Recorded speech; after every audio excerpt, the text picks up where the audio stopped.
Dr. Tia Mira Ntara, Mheshimiwa Charles John Paul Mwijage na Mheshimiwa Ng'wasi Damas Kamano wajiandae. Mheshimiwa Mwenyekiti, nakushukuru kwa kunipa nafasi. Na mimi nianze kwa kutoa pongezi nyingi kwa hotuba nzuri ya Waziri wa Elimu, Naibu Waziri, Katibu Mkuu, wakurugenzi wote wa taasisi ya elimu.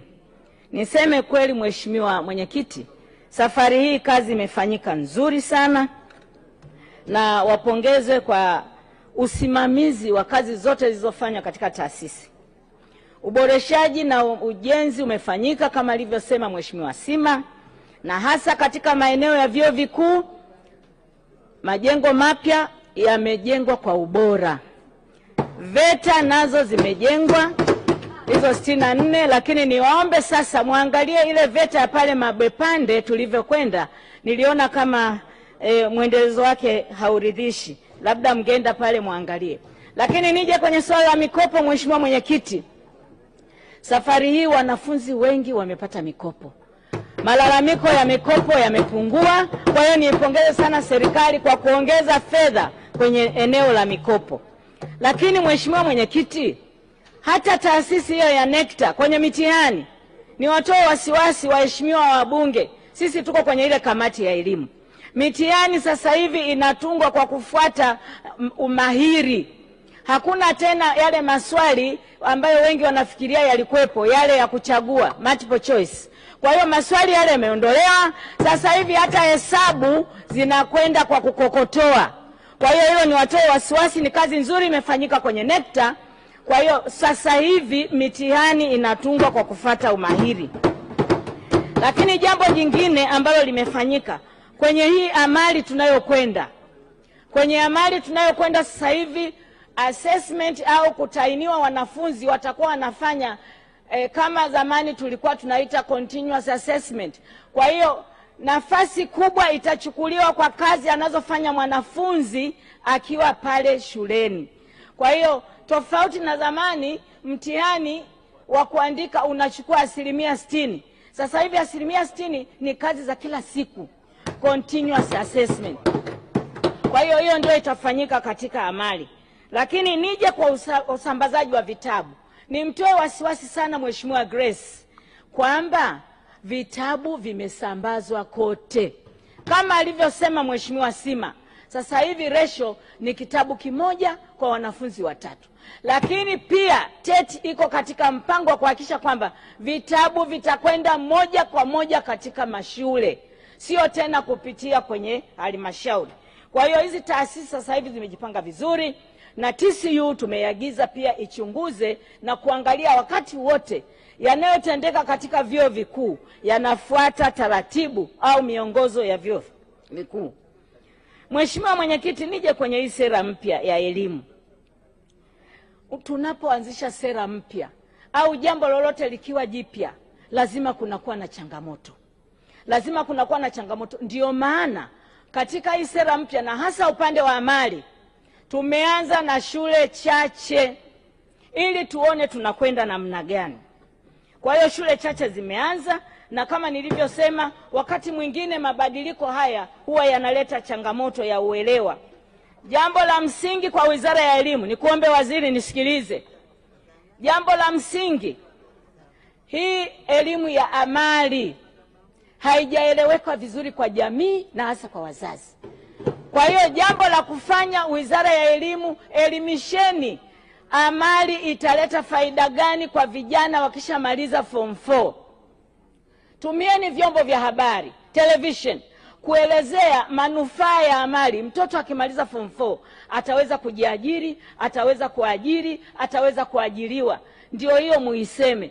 Kwa hiyo tukiisema hivyo, wazazi na jamii itaelewa kwamba hii amali inaanza.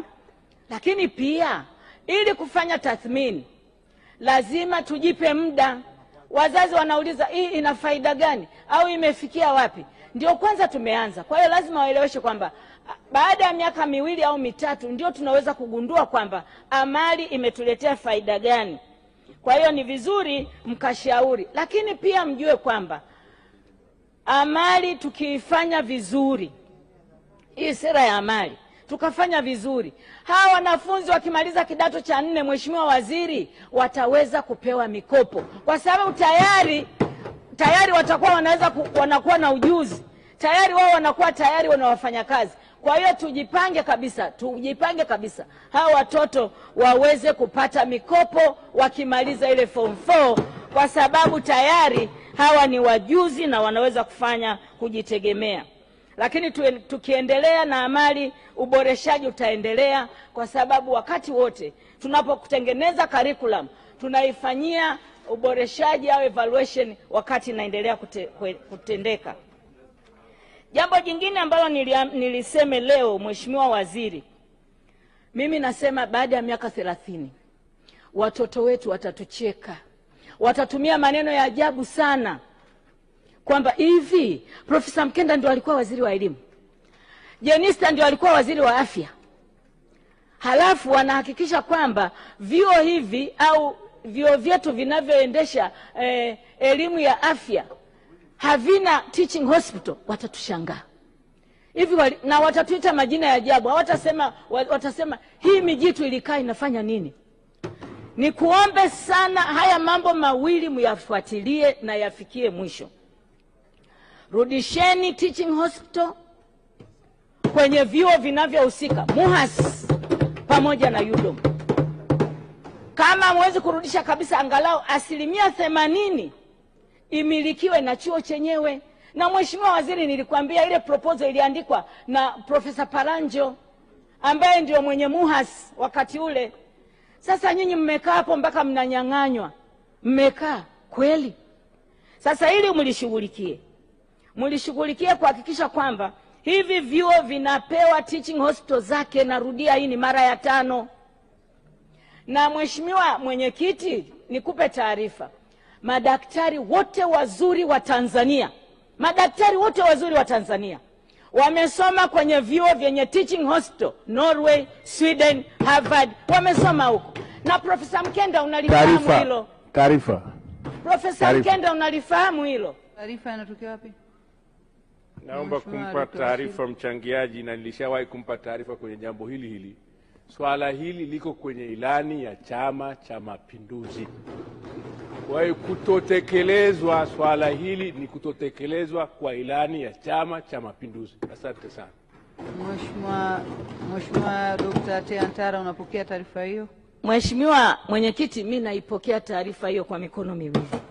Na kwa kweli wakati mwingine inasikitisha, yani inashangaza. Huu ni mwongozo wa kimataifa, lakini pia kwenye ilani ipo.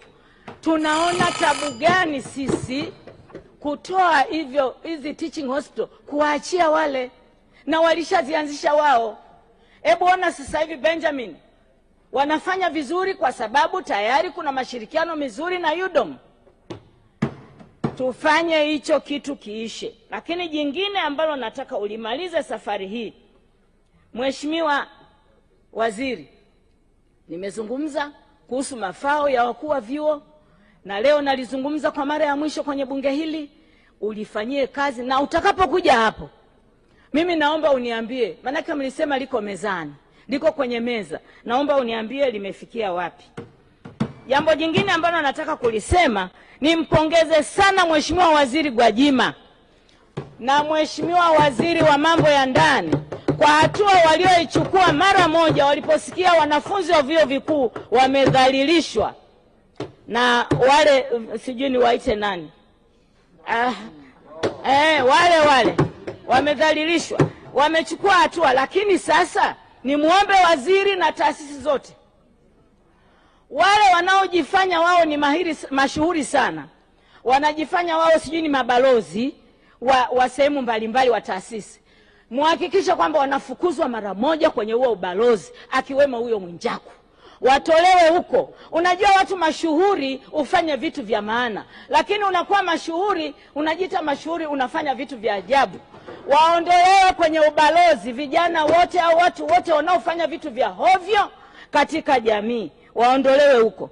Jingine ambalo nataka nimalizie, Mheshimiwa Mwenyekiti, niombe sana shule zote zenye majina ya viongozi, hebu tuzifuatilie. Dakika moja nimalizie. tufuatilie zile shule zenye majina ya viongozi. Mheshimiwa Mwenyekiti, unakuta shule ina jina la Dr. Tea Ntara, sijui, lakini mimi sina shule, au lina jina la mtu yoyote mashuhuri au kiongozi wa taifa, lakini tuangalie discipline ya hiyo shule na elimu yao, yani namna gani wanafanya. Sio tunatoa shule, unakuwa na jina kwenye shule, lakini shule ina perform vibaya na nidhamu mbaya. Ni aibu kwa serikali. Kwa hiyo hilo nilikuwa nataka niliseme. Ninafikiri kwa leo inatosha, na asante sana Mheshimiwa Mwenyekiti. Asante sana Mheshimiwa Dr. Tea Medad Ntara. Nimtaja Mheshimiwa Charles John Paul Mwijage, Mheshimiwa Ng'wasi Damas Kamani na Mheshimiwa Maimuna Salum Mtanda ajiandae. Nikushukuru Mheshimiwa Mwenyekiti kwa kunipatia fursa ya kuchangia hii wizara muhimu.